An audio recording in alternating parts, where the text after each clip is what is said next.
Hi guys, आज हम आप लोगों के लिए एक गीत गाने जा रहे हैं।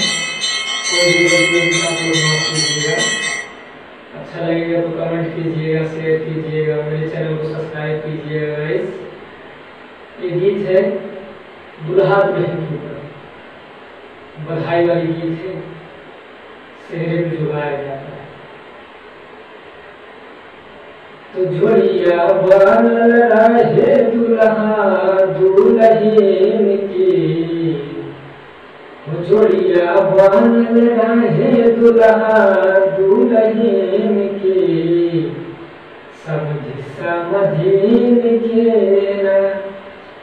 जोड़िया बनल रहे दुल्हा दुल्हन की, समझी समझीन के ना।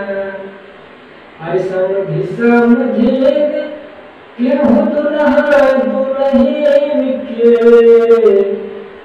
समझी समझीन केहू दुल्हा दुल्हन के।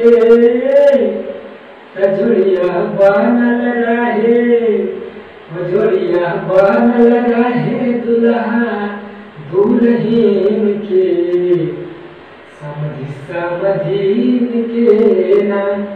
जोड़िया बनल रहे दुल्हा दुल्हन के, समझी समझीन के ना।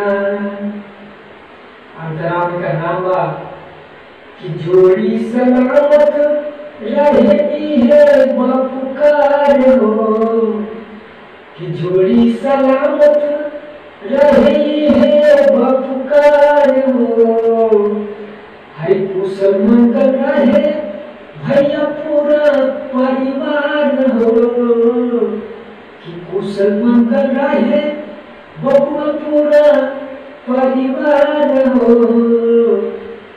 दिनवा खुशी से बीते, दिनवा खुशी से बीते अनु दीप कीन के, दुल्हा दुल्हन के ना।